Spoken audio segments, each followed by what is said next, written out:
Eylon Levy is the spokesperson for the Israeli government. He is now joining us live from Tel Aviv. Sir, it's good to see you and thank you for making time for us. Mr. Levy, we have seen some heartbreaking images coming from the Rafah border crossing of residents scrambling for aid. The United Nations also says that hunger levels have grown across the Gaza Strip amid Israeli attacks. The Israeli government did promise that they will provide some sort of relief to Gazans.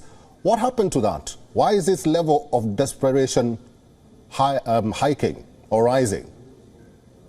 What we're seeing, unfortunately, is a shameful attempt by international officials to deflect blame onto Israel to cover up the fact that they have been covering up for Hamas. Israel has, since the beginning of this war, placed no restrictions whatsoever on humanitarian necessities going into Gaza. We want to see as much food, water, medicine and shelter reach the people of Gaza. The problem is there's a backlog at the Rafah crossing, and the problem is that UN agencies aren't able to distribute the aid at the pace that Israel is inspecting it. We have the capacity to more than double the entry of aid into the Gaza Strip, but the UN agencies on the ground aren't able to distribute it quickly enough. And on top of all of that, we know that Hamas has been stealing aid, and I'm sure that you've been covering those images as well of Hamas gunmen hijacking aid trucks. And unfortunately, all the UN agencies that are feigning concern for civilians in Gaza, the World Health Organization, the Red Cross, UNICEF, UNRWA, none of them have a single word of criticism for Hamas stealing aid from the desperate civilians in Gaza who need it. And we think it's about time that international agencies point the finger very clearly at the source of this crisis, and that is Hamas, the terror organization that launched this war with the October 7th massacre and is doing its best to manufacture a humanitarian crisis because it wants to generate sympathy, to generate diplomatic pressure, to get Israel to stop defending itself, and so Hamas can be let off and get off the hook for the October 7th massacre.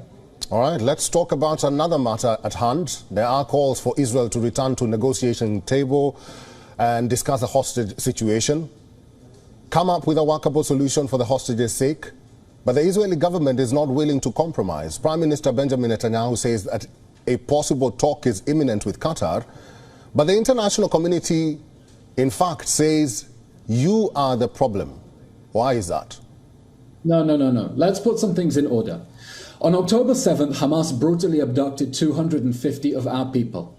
And we have been doing everything possible since in order to bring them home to safety. That is a central goal of this war, to bring back the hostages and to destroy the terror organization that took them hostage. In order to do that, we have been putting unrelenting military pressure on Hamas.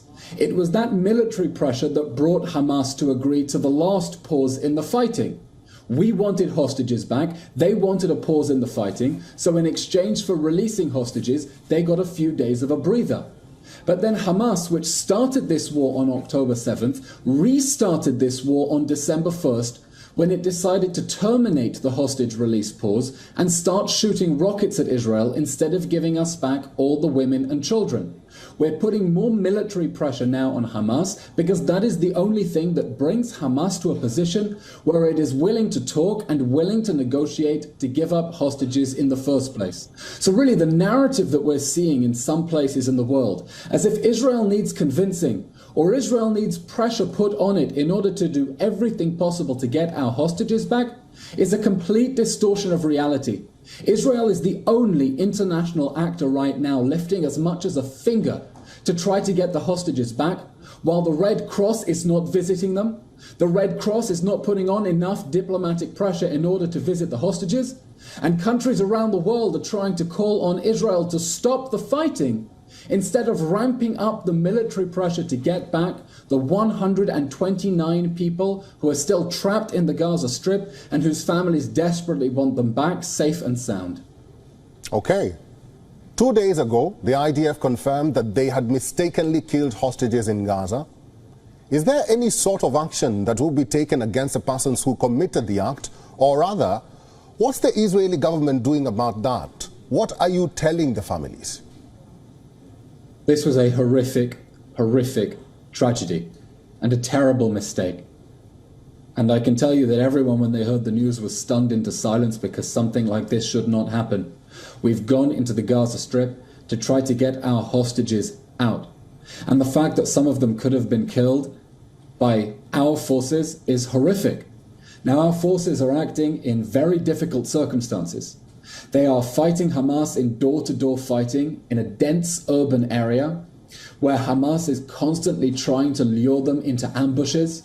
We've had Hamas playing recordings of voices in Hebrew and putting out booby-trapped dolls and children's bags to try to lure our forces in, to try to confuse them, to try to do everything possible to put our civilians and the hostages in harm's way. And it's important to remember that ultimately, although the army takes full responsibility for that horrific incident, it is Hamas that bears responsibility for the fact that those hostages are in danger in Gaza in the first place. And we are immediately learning lessons so that a horrific tragedy like this can never happen again, as we fight to bring back all 129 of the remaining hostages and to bring to justice the brutal army of terror that abducted them and has been holding them in inhumane conditions in the Hamas terror dungeons ever since. All right, I've been talking to the spokesperson for the Israeli government, Eylon Levy. As always, thank you. Thank you. WION is now available in your country. Download the app now and get all the news on the move.